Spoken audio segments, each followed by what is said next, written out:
بسم الله الرحمن الرحيم. اللهم صل على سيدنا محمد وعلى آله وصحبه وبارك وسلم. الحمد للہ تعالی اللہ رب العزت و احسان ہے جس کی توفیق سے ہم سب ماہ رمضان مبارک کے اس بابرکت آخری عشرے میں 22ویں شب میں صلاۃ التراویح کے لیے حاضر ہیں. اللہ رب العزت ہماری عبادات کو اپنی بارگاہ میں شرف قبولیت عطا فرمائے. آج کا دن آپ جانتے ہیں کہ حضور مولا کائنات سیدنا علی مرتضیٰ علیہ السلام کی شہادت کا دن ہے. تو اسی مناسبت سے میں چند کلمات آپ کی اس مبارک وصیت میں سے پیش کرنا چاہتا ہوں جو آپ نے اپنے آخری وقت بالکل شہادت کے قریب، جب آپ کی شہادت کا وقت قریب تھا، تو آپ نے جو نصیحت اپنے دونوں شہزادوں سیدنا امام حسین اور سیدنا امام حسن علیہ السلام سے وصیت فرمائی تھی، ہے تو بہت طویل. اس میں سے چند ایک باتیں عرض کرنا چاہتا ہوں. اور بڑی اہم اور خاص بات یہ ہے، بڑے لوگوں کی بڑی بات ہوتی ہے. مولا کائنات علیہ السلام نے ایسے شاندار انداز سے وصیت فرمائی ہے کہ اس میں براہ راست ہم سے بھی خطاب کیا، براہ راست ہم سے بھی خطاب کیا. وہ کیسے کیا کہ آپ نے فرمایا، میرے بیٹے حسن اور حسین، میں تمہیں یہ وصیت کر رہا ہوں، اپنی ساری اولاد اور اپنے خاندان کو یہ وصیت کر رہا ہوں، اپنے اصحاب کو یہ وصیت کر رہا ہوں، اور قیامت تک جس بندے تک میری یہ بات پہنچے گی ہر اس بندے مومن کو وصیت کر رہا ہوں. تو آپ اندازہ کریں کہ کتنی خوبصورت بات آپ نے بیان فرمائی. تو آپ نے یہ فرمایا کہ بیٹا، ایمان کی بنیاد چونکہ تقویٰ پہ ہوتی ہے، تو اپنی زندگی کو تقویٰ شعار بنا لو. اب یہ ایک جملہ ہی اگر میں اس پہ بات کروں تو کئی دن تھوڑے پڑ جائیں گے، اتنی گہری بات ہے. لیکن مطلب یہ تھا آپ یہ فرما رہے ہیں کہ تمہاری زندگی کا ایک لمحہ بھی ایسا نہ آئے جس لمحے میں تمہاری زندگی تقویٰ سے خالی ہو. اور تقویٰ، اس کی بے شمار تشریحات ہیں، بے شمار وضاحت ہے، مگر بڑی سادہ سی اگر ایک بات کہوں، بہت ہی سادہ بات جو سمجھ بھی آ جائے اور یاد بھی رہ جائے، تو تقویٰ کا مطلب یہ ہے کہ انسان اپنی مرضی پر اللہ کی مرضی کو فوقیت دے. بس یہ تقویٰ ہے. یعنی اپنی مرضی، اپنی منشا، اپنے ارادے، اپنی خواہش کے مطابق نہ کرے، اللہ کی رضا اور اس کے احکامات کے مطابق کرے. تو یہ لگتا ایسا ہے کہ ایسا ہوتا نہیں ہے، مگر ہوتا ہے. جب انسان اللہ کے حکم پر عمل نہیں کرتا اور اللہ کے احکامات پر اپنی زندگی بسر نہیں کرتا، تو اس کا مطلب یہی ہوتا ہے کہ وہ اپنی مرضی کرنا چاہتا ہے. تو آپ نے فرمایا کہ تمہاری زندگی کا ایک ایک لمحہ تقویٰ والا ہونا چاہیے. اور اگلے جملے میں پھر اس کی وضاحت فرمائی، اور وہ یہ کہ آپ نے فرمایا کہ ہر حال میں، زندگی میں ہر حال میں اللہ کے ساتھ اپنے معاملات کو درست رکھنا. اللہ کے ساتھ اپنے معاملات کو درست رکھنا. اب ذرا پھر میں دوہرا دیتا ہوں. یہ کلام اور یہ کلمات حضور مولا کائنات کے مولا علی علیہ السلام، اور کس کو کہہ رہے ہیں؟ جنہیں آقا علیہ السلام نے زندگی میں ضمانت دی کہ تم جنتیوں کے جوانوں کے سردار ہیں. وہ حسین کریم ہیں، امام حسن امام حسین. ان سے کہا جا رہا ہے کہ اپنے معاملات کو ہمیشہ درست رکھنا. اب معاملات جو ہیں ان کی 5 تقسیمات ہیں. میں نے اس لیے اس ٹاپک کو لیا ہے کہ یہ ایک اچھی بات ہے، اصلاحی پہلو ہے. تو آپ کی شہادت کا چونکہ دن بھی ہے، تو یاد رکھ لیں کہ اگر اس کی تفصیل میں آپ چلے جائیں، سادہ تقسیم 2 طرح کی ہے: اللہ کے ساتھ معاملات اور مخلوق کے ساتھ معاملات. جسے حقوق اللہ اور حقوق العباد کہا جاتا ہے. مگر پھر اس کی تقسیم اگر کریں تو اللہ کے حقوق تو یعنی ایک طرف ہیں جو حقوق اللہ ہیں، حقوق العباد میں پھر اس کی 4 تقسیمیں بنتی ہیں. وہ 4 میں اختصار سے عرض کرتا ہوں. اللہ کے ساتھ جو معاملات ہیں مطلب یہ ہے کہ جو ہمارا تعلق بندگی ہے، تعلق عبدیت ہے، بندہ ہونا اللہ کے ساتھ، اس کو درست رکھا جائے. سب سے پہلے اللہ کی ذات کے ساتھ جو عقیدہ ہے، عقیدہ توحید، اس میں انسان درست ہو.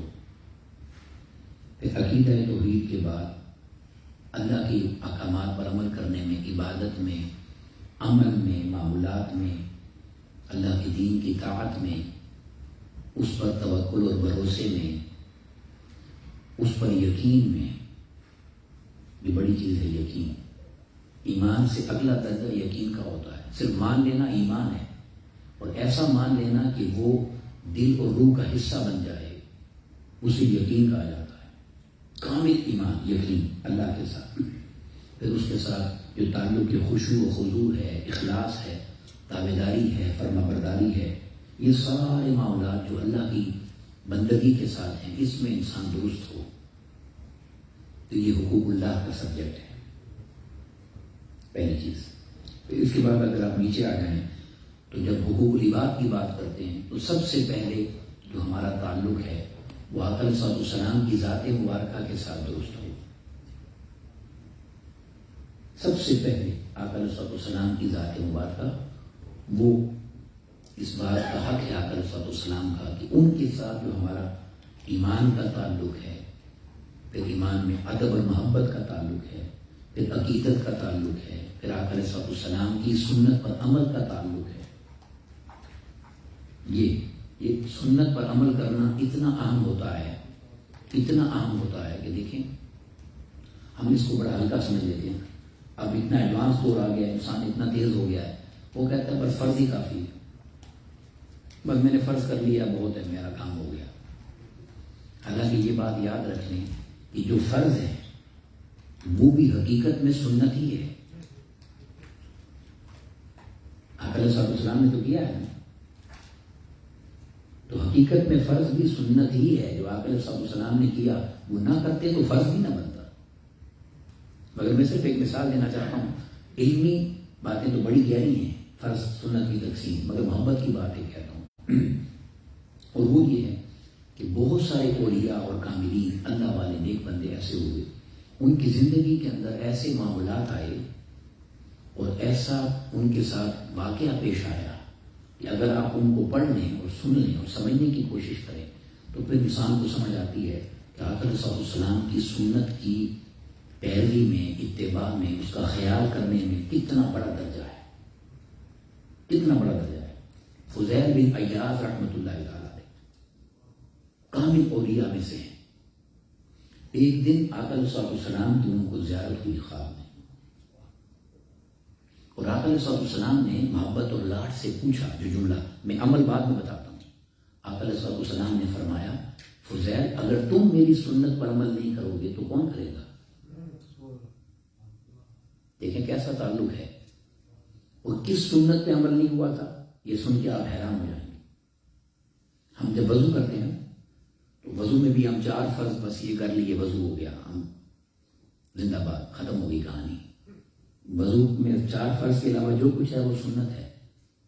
اور اس سنت میں ایک سنت یہ ہے کہ جو بھی آپ دھوتے ہیں اپنے جسم کا حصہ، اسے 3 بار دھوئیں. ہاتھ دھوتے ہیں 3 بار، کلی 3 بار، ناک میں پانی 3 بار، چہرے پہ پانی 3 بار کرنا سنت ہے. تو وہ جلدی میں تھے، انہوں نے ہاتھ 1 بار دھوئے، 3 بار نہیں دھوئے، صرف 1 بار ہاتھ دھوئے. تو آقا علیہ السلام نے خواب میں آ کر فرمایا، فضیل تم بھی سنت پر عمل نہیں کرو گے تو کون کرے گا؟ حالانکہ وضو ان کا ہو گیا ہے مگر تعلق کی بات ہے. تو آقا علیہ السلام کا سب سے پہلے حق ہے کہ ان پر، ان کی احکامات پر عمل کیا جائے.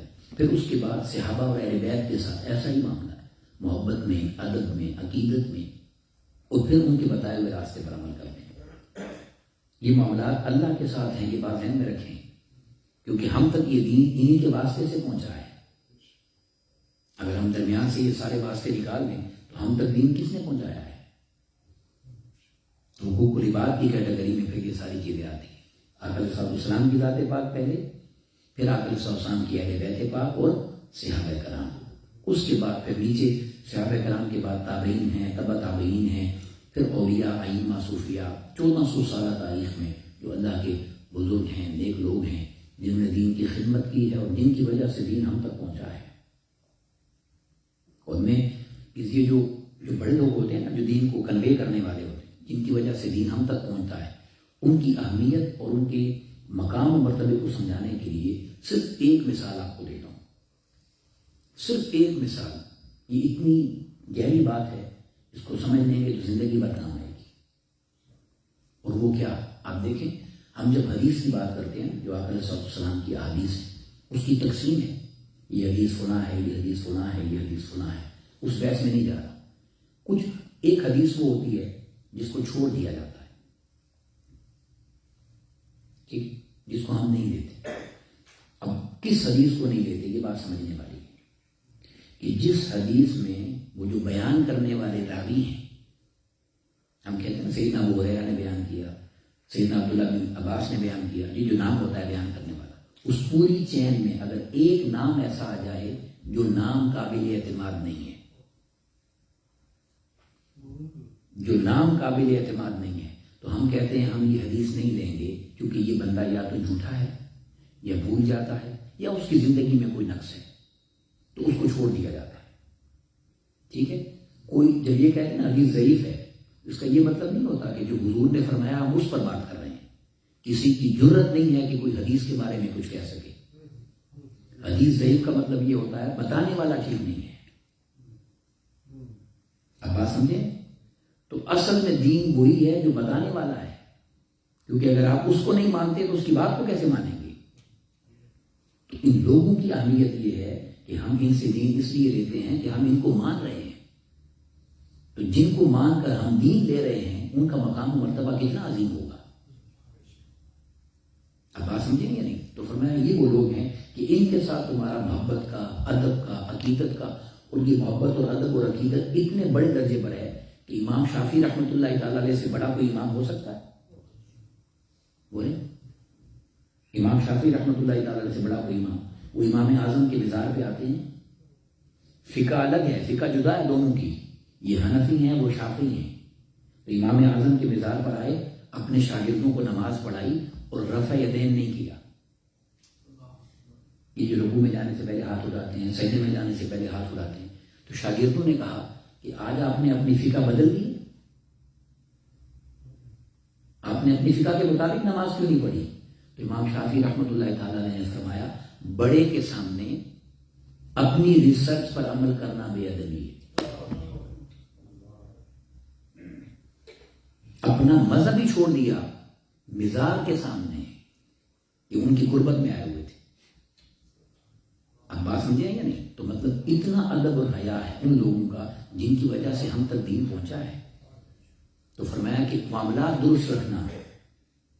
اب آج ہم کیا کرتے ہیں؟ 1400 سالہ تاریخ میں جو باتیں بزرگوں نے بتائیں وہ یہ غلط ہیں، جی مجھے زیادہ دین آتا ہے. تم کہاں سے آ گئے ہو بھائی تمہیں زیادہ دین آتا ہے؟ 1400 سالہ تاریخ میں جن سے ہم تک دین پہنچا ہے، اگر تم ان کو نکال دو گے تو تمہارے پاس دین کہاں سے آیا؟ آپ سمجھ گئے میری بات؟ تو سب سے پہلے اعتماد آقا علیہ السلام کی ذات پر، پھر اہل بیت اور صحابہ پر، اور پھر 1400 سالہ تاریخ میں جو بزرگان دین ہیں ان پر.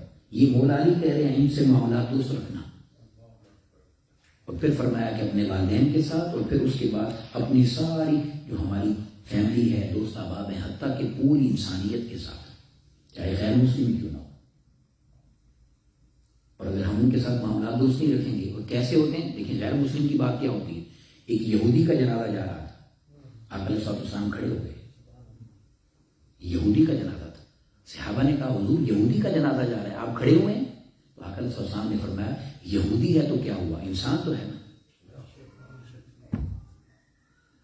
یہ ہے ادب کا معاملہ. اور میں جس پر بات ختم کرنا چاہتا ہوں، حضور مولا علی علیہ السلام نے جو جملہ بولا بڑا اہم ہے، اس جملے پر بات لانا چاہتا ہوں. آپ نے کہا کہ کبھی ٹوٹنا مت ورنہ اللہ توڑ دے گا. جڑے رہنا، جڑے رہنا. کون وصیت کر رہا ہے؟ حضور مولا علیہ السلام.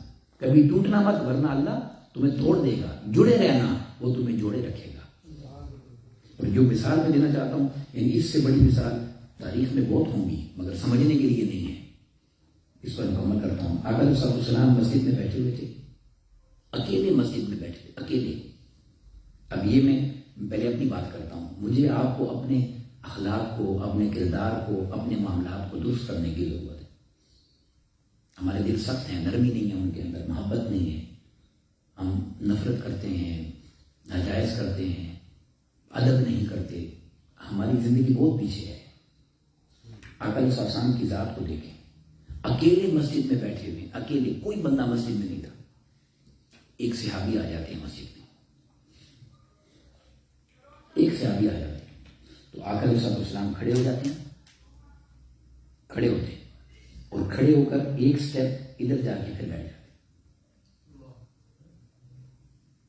پھر سنیں، اکیلے بیٹھے ہیں مسجد میں، ایک صحابی آ گئے، آقا علیہ السلام اٹھے اور ایک سٹیپ ادھر جا کے بیٹھ گئے. اب اس نے پوچھا، یا رسول اللہ صلی اللہ علیہ وسلم، یہ آپ نے کیا کیا ہے؟ اس عمل کی مجھے سمجھ نہیں آئی، ہم تک بات پہنچنی تھی نا. تو آقا علیہ السلام نے فرمایا، میں نے تمہارے لیے جگہ بنائی ہے.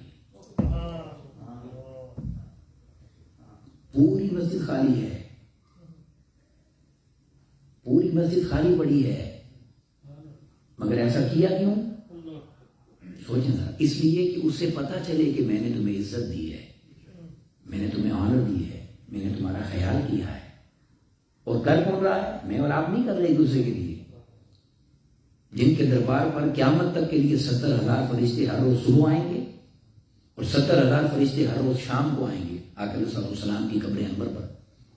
جس ہستی کے لیے اللہ نے اتنا اہتمام کیا ہے، وہ ایک صحابی آ جاتے ہیں تو کھڑے ہو کے وہ بھی آنر دیتے ہیں. یہ ہے وہ دین جو ہم تک پہنچا ہے. اس کی کوشش کیا کریں، جہاں تک وہ محبت کو عام کریں، تعلقات کو بہتر بنائیں، جہاں دوریاں ہیں ان کو دور کرنے کی کوشش کریں اور قریب ہونے والے بنیں. اللہ رب العزت ہمیں ایک دوسرے کا ادب اور حیا عطا کرے اور ایک دوسرے کی تعظیم عطا کرے. اور سب سے بڑھ کر جن ہستیوں نے ہم تک دین پہنچایا ہے، اللہ ہمیں ان کی محبت عطا کرے. وما علینا الا البلاغ المبین. السلام علیکم ورحمۃ اللہ وبرکاتہ.